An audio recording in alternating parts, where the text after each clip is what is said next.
we go. Pot-smoking stepson. Hey there, Billy Sizzlechest. All right, a Jerky Boys reference. I like it. If you and the lovely Nia would address my question, I would be honored. Well, she's back in L.A., and I'm hanging out with the fellas. I am the stepfather to a troubled and slightly delayed 16-year-old. Think toddler mentality tantrums with only a slightly more advanced intellect. I confronted him last night after I smelled a distinct aroma of weed coming from... Hang on. Hey, Verzi, I'm wrapping up my podcast. Let me call you in about 10 minutes, all right? All right. Cool. He said, if you and the lovely Nia, blah, blah, blah, blah. I confronted him last night after I smelled a distinct aroma of weed coming from the basement. Oh, Jesus. Previously, I'd questioned him after he had masked it with cologne, which he always denied. He finally admitted his use and that he had been buying from a classmate. His mother, whom I love dearly and with whom I have 2 kids of my own, ages 6 and 8, seems to think that this is not a bad thing, given what we have endured with him.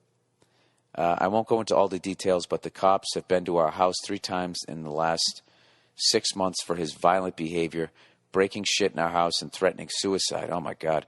Dude, I think you need to talk to a professional here. Tackling his mother and spitting in our faces. His dad beat him physically 2 years ago, which has resulted in him cutting all ties with that side of his family.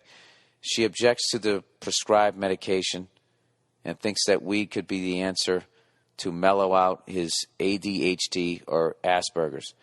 I think it would only further complicate a problem and lead to harder drug use. We've been to multiple doctors and counselors, which have pretty much all suggested medication. We've even tried Eastern medicine. I know you don't have all the details, but am I right in my thinking? I told him if he tests positive, he will be out of the house. Ah, Jesus, dude, this is way beyond my shit. Okay, you need to talk to a professional. But having said that, if you want my opinion, knowing full well that I am not a doctor and I don't fucking know what I'm talking about,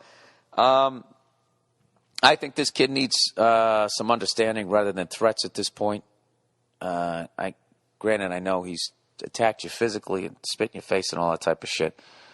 Yeah, I don't know what I would. I mean, personally, I would rather he smoked weed than went on some fucking medicine, because all that shit is new and they don't know what it does to you yet. And I'd be afraid if it was going to just kind of make him catatonic. So I would really research whatever the hell you're going to have him put into his body. But, like, I don't think that his acting out is crazy. I mean, can you imagine that? Like, your parents get divorced and you're trying to have a relationship with your dad, and your dad beats the shit out of you. Like, your own father, who's supposed to love you unconditionally, beats the shit out of you. Like, I don't even know how the hell I could wrap my head around that. And then he probably resents you because he wants his real dad, but then his real dad doesn't love him. I mean, that kid's in a hell of a place mentally. I know you have to be stern with him, but I would maybe try to talk to him. And maybe you could do this considering you're not his real dad. Like, just try to talk to him man to man. And just try to build some sort of a relationship where it kind of opens it up, where you guys can actually sit down and maybe you can share some of the shit that happened to him when you were a kid that disappointed you. I don't know if it's going to pale in comparison to his shit, but dude, that's really beyond where the fuck I'm at. I can't help you necessarily with that, but I wouldn't be closed off to weed, though. You know, I would much rather have a kid of mine smoking weed than to be on some sort of medicine. Look, basically, in life, there's a line, okay? And you have there's illegal and legal, all right? But they're both the same, you know? Like, the smartest mobsters in the world went legit. And what they did was they got onto the legal side of stealing. So now you don't have to hide your money. You don't have to wash it. You don't have to come up with all this shit. You don't have to have leg breakers. Okay, you don't need leg breakers anymore because the law is on your side when you steal. You have the cops, you have the court system, you have all of that shit that will just go over and pick this person up and handle it. And you can go out and go buy a big, giant fucking house, and you don't have to worry about people going, where'd you get the money for that, okay? And that exists with extortion. That exists with, like, loan sharking, all of that. Banking is just legalized loan sharking. It's all the same fucking scam. And they don't need leg breakers anymore because they got the cops. Because it's legal. So the same thing is going on with, like, drugs and all of that type of shit. These guys are legal drug dealers. So now they don't have to have, you know, fucking machine guns and all this type of shit, looking out for the cops and all that. They're on the legal side of this stuff.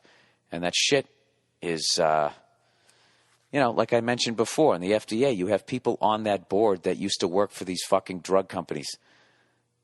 And, you know, they get kickbacks. Look at these fucking presidents. The presidents makes $400,000-500,000 fucking year, and all of them are multimillionaires. And all of them, at the end of their careers, they go out and they give speeches for like $1 million a fucking night. What the fuck can you say in an hour that's worth $1 million? You're giving a speech. You should almost have to pay somebody $1,000 to listen to it because it's going to be boring as shit. But that's basically, that is the legal kickback. You know, hey, push this through, look the other way so we can make this $1 zillion and get our yachts. And then when you fucking leave office, we will then hire you at our company to talk for an hour. We won't even listen. We're going to be looking at our fucking iPhones. And when it's done, we're going to give you a sack of fucking money. I mean, that's basically what's going on. So when you go into the getting your kid on drugs, you have to understand that that's the world that you're going into. And even though that it's legal and everybody has lab coats and they got degrees on the walls, it's still a filthy, filthy fucking business. And it's getting fucking worse. And that's why I'm telling you, you're seeing people ODing again the way you did back in the 60s when the first sort of like pills, that wave of pills came out and everybody, the doctors would just prescribe them.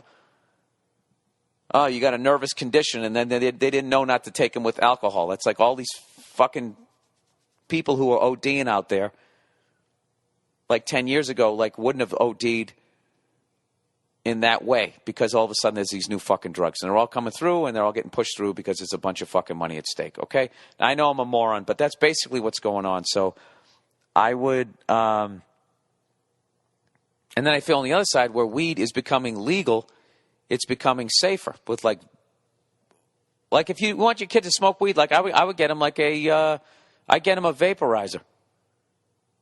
So it's just the shit that he needs to get him high. And if it mellows him out and he's not going to flip the fuck out, because what weed's doing, whatever drug they're going to give you is kind of do the same thing, right? Just make this kid fucking relaxed. I don't know. That's my 2 cents. That's probably worth half a cent, but that's what I think on that shit.